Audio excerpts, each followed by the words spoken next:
Welcome back to the Dopest Show you won't get sick of. I'm Spencer, and this is my sidekick, Sasha.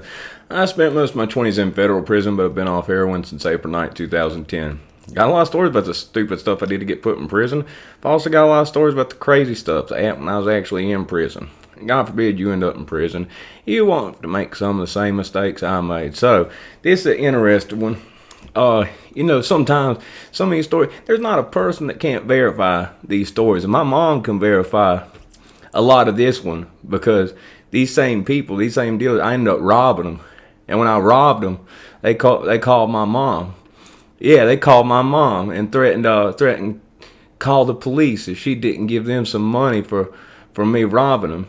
And my mom, my mom knows what's up. She's like, "Oh yeah, you got receipts for any of that stuff you're talking about he stole from you?" She said, "Yeah. Yeah, how about we call the police? Let's do that." Scared the piss out of them. She'll talk about that. But that's these people. And just to clarify, I never robbed anybody, didn't deserve it. I'm not glorifying this stuff. Lost my 20s to federal prison, but these people, I'm really loyal to people. I get like that I got your back type deal. And even when I was, in active addiction, but it's something that I saw was not mutual. You think if you're out there doing what you're doing with drugs and stuff, wait till you're stranded at 3 a.m. and see if any of your flunky friends are going to come help you. You'll get a wake up call real quick. Yeah. So anyway, how this came about, I talk about my buddy Chris that had his life taken by his girlfriend. It was one of the first people that I had that lost their life. He's like 18 years old. She only got 6 years for that. She got less time than I got for having a deal take place in my apartment. But anyway, I got him out of this hotel in Ramada. There was all kinds of stuff going on there, and I saw this undercover cop. It was back when the Chargers first came about, so people looking for undercovers were looking for Crown Victorias, Ford Explorer SUVs. But the Dodge Charger, I was kind of a car person, I was in that Fast and the Furious age. Anybody from my age group know back when that was going on. It was just a thing. And that's why I got a S2000, and put some stuff in. I started souping it up after when I was 16. I was driving for the biggest dealer in my city. I had people try to run me off the road, get me. They knew I had in the car, and I put stuff to soup that car up because it was, a matter of my life. If they'd got me, I don't know what would have happened. But anyway, I had my S2000 at this point, and I told him I noticed that Charger sitting there. And at night you can see the exhaust fumes coming up. I'd see this guy sitting in it. He'd been sitting in there forever. Nobody sits in a car that long, just watching. He's off the side a little bit, but I've really, I'm paranoid anyway. It's just kind of, in my nature. But anyway, what was I going to say? Okay, getting back to it. Anyway, that night when I got him out of there, I was like, "Dude, you got somewhere to go?" I don't know where to go off of this, this lake and everything. And he's like, "Yeah, my cousin's house." So we went over, and I got a video of this place in one of my videos. It was a 400 square foot guest house. Okay, 400 square feet. It was about literally, you got to think, 400 square feet, that's 20 by 20 foot. That's how big this house was. In the kitchen and the living room, you could touch your hands from one wall to the other. And it was crazy, I talk about, you think you're balling and stuff. We had over $10,000 between the two of us. And we end up sleeping on the couch trying not to touch each other, because that'd be weird. So he sleeps his head on one end, my head's on the other end. We're trying not to. And we get the phone call, that basically the person, his buddy who was on the second floor, who he was getting it from, got hit. We got the call from his girlfriend. His buddy didn't get arrested. But the girl on the third floor, his dealer, from what I remember, got caught with 22 50-bag bricks. That's a lot. That's a lot. That's 22 50-bag bricks. Okay, that's 1,100 bags that were retailing back then for $25 a piece. So, think about, it's over $25,000 retail. Of what she got caught with. Now, she went down, she did fed time for that, but the guy who got caught in the elevator, his buddy, didn't get caught. Now, what ultimately ended up happening was he insisted on hanging out with that buddy that never went to jail, never got caught because he was good friends with them growing up. And I'm like, dude, we cannot hang out around him. We cannot. We are going to get, he's going to set us up. Like, no. So we end up splitting ways. It sucked because this guy, Chris, he was like my brother, man. You know, he'd had a rough life, a lot of stuff had happened. But anyway, you know, we end up being friends, you know, like being cool and everything at the end. We're never like hated each other, wanted to fight each other, but you know, it was a split thing, kind of tore between us. But I end up hanging out with wasn't really his cousins, this girl and her boyfriend, and I end up taking them kind of mega time because basically he had a connection, but he was a flunky, complete flunky. I don't know how he didn't pass away from what he was doing, the amount of benzos and opiates that he would mix. But basically, he had gotten in trouble. He'd gotten in trouble because he got caught, I believe, with a bundle with 10 bags. And, you know, he was a first-time offender, so they gave him weekends in jail, right? Okay, so they gave him weekends in jail. Basically, you know, he had this whole scheme, and I had this whole... I opened up a whole bunch to where they made enough money. They got out of that house eventually, but this is during the time, and they moved into a nice house, all because of me. During this time, though, I was driving him. I would drive him to the Roanoke City jail every weekend. You know, and it was the first time, you know, asked me if I'd drive him to the city jail. I'd be like, yeah. And I remember driving. I remember picking him up a few times, and I was just sitting there paranoid, waiting for him to be released. Not in the right state of mind to be sitting in front of a police station for an hour waiting for him to be released from these weekends in jail. But first time I take him, now keep in mind I got a Honda S2000. A Honda S2000 is a little two-seater convertible, right? And he insists on top being back. So I'm like, yeah, whatever, put the top back. Well, as we're driving, he pulls out, you know, a bundle of these zip lines, and he pulls out, he prepares this, package. He prepares his package, and I'm like, whoa, what are you doing, man? You know, you're getting ready to go in there, right? You're not changing your mind about doing your weekends. They'll be looking for you. No, don't worry about it. So we're driving down the road, and as we're driving down the road, and he starts getting his package ready, he starts digging down the back of his pants. I'm like, we get to a stoplight, and I press it's a button you press, and it makes the top come back up. He's like, what are you doing? What are you doing? I'm like, I'm putting the top up. What do you mean, what am I doing? No, leave it down. I'm like, digging all up in your butt. I got the top back in my car. He's like this. We're going down the road. Same street the jail's on. I'm like, what are you doing, man? And he's like, I said, let me put the top up. Nah, it makes me feel like I'm in jail already. And I'm like, oh my God. The stuff you put up with. Now, I'm going to tell you that's something that a lot of power comes to, that there ends up being a power dynamic of stuff that you deal with that you normally would not deal with.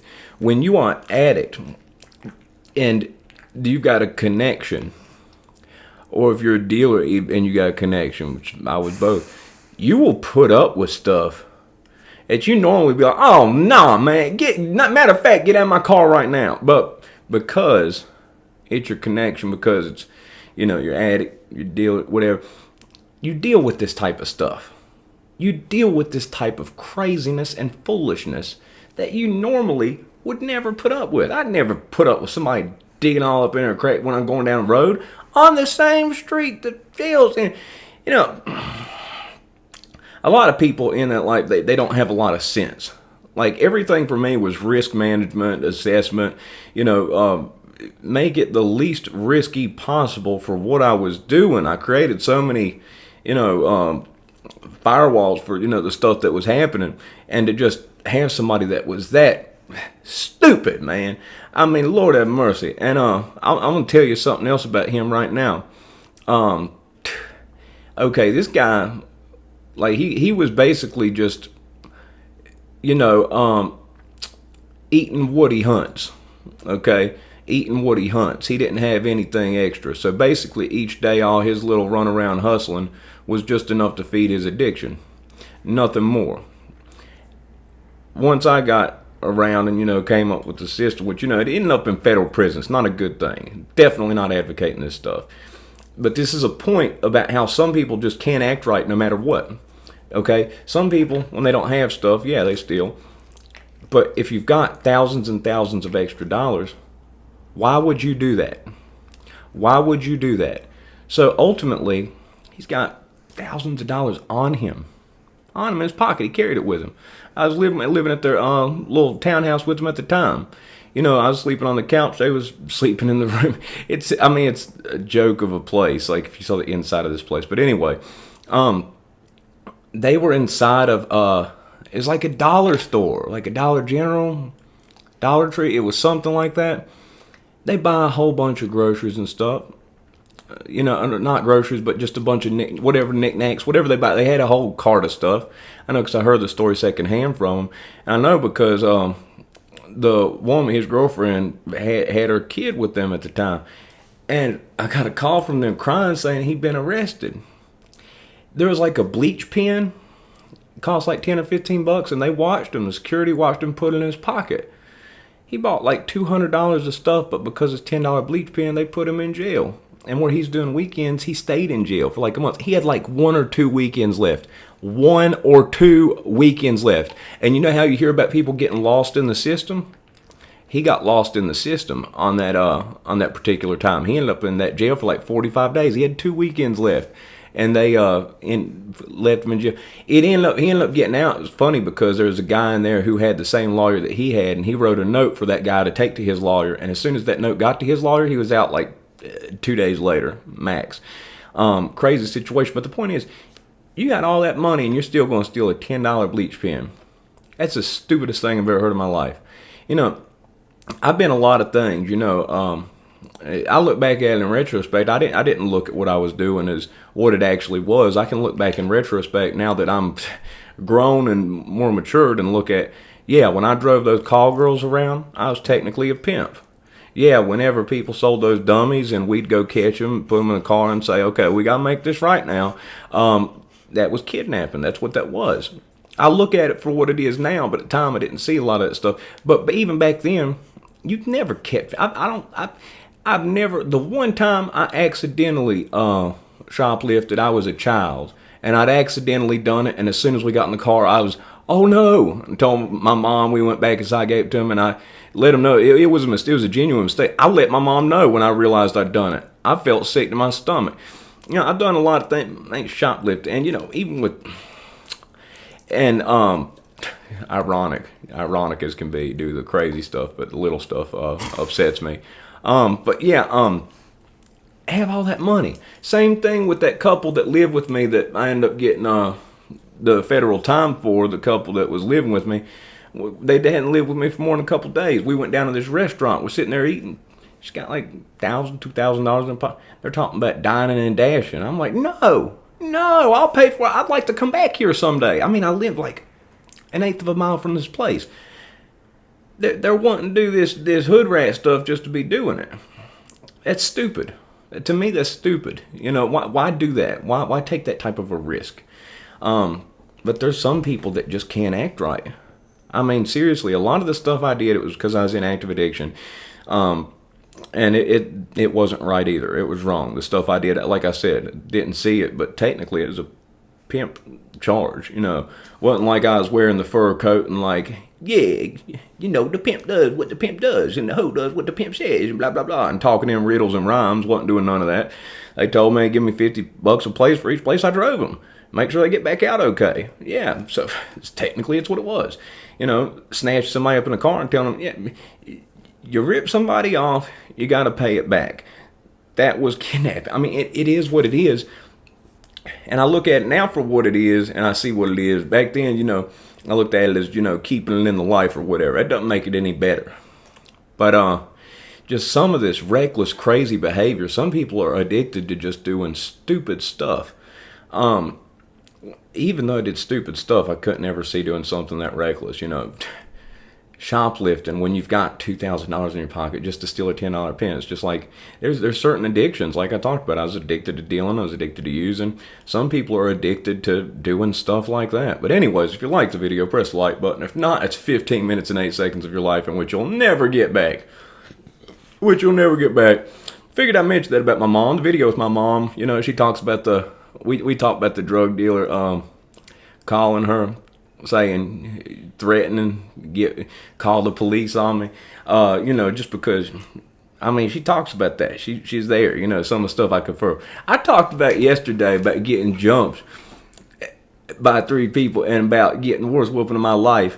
And there was somebody in the comments that said I was lying. I hope I come up with a better lie than that I got jumped and got the poop stomped out of me, literally. Man, come on now. You think I'd lie about that? I mean, I wish it was a lie. But, you know, I tell that stuff because I come back from that. I'm doing good today. I can talk about the bad stuff. And, you know, if people think about this stuff that makes them sick to their stomach, that they're ashamed of, there's a lot of stuff I did. Like, there was that going to Catholic school for 2 weeks, tweaked out. I used to get sick to my stomach, so ashamed of myself about that for like 2 years. But eventually, when you move on and you're doing better one day, you can look back at that and you're like, you can talk about it, see it for what it was, but you don't judge it. You don't shame yourself for it. You know, you're like, you're good today, so it's all good. But, man, somebody thinks I was lying about that. I was like, man, I wish I was lying about that. That was a detail nobody knew. But, yeah, that's why I say it, because, yeah, stuff does happen bad. You do make mistakes, especially in active addiction, but you can bounce back from it. It can be all good one day. I mean, seriously, I am a head case with all kinds of mental disorders, you know, that I have.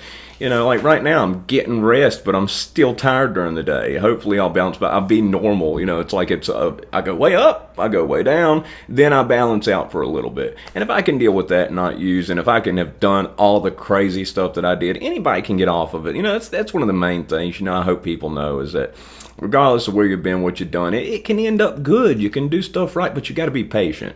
The biggest thing with it is being patient. Whether you're first out from prison or whether you're, you know, freshly, newly clean off of drugs, you got to be patient. You got to let life happen. You've got to give life time to happen. It's not like dealing where you're going to hustle, get a bunch of money real quick. It takes time. It's frustrating at times, but it gets better. It does get better, and you got to believe that. So anyway, that's it. You know, just if you're going through something, don't lose faith in yourself. Don't lose faith in the process. It just takes time, and every day that you give it time to happen, it gets better. Believe in that. I mean, I'm telling you, if I could tell you some of the states of mind I had where I thought I'd never do it, yeah, I thought it'd never happen. But anyways, that's it.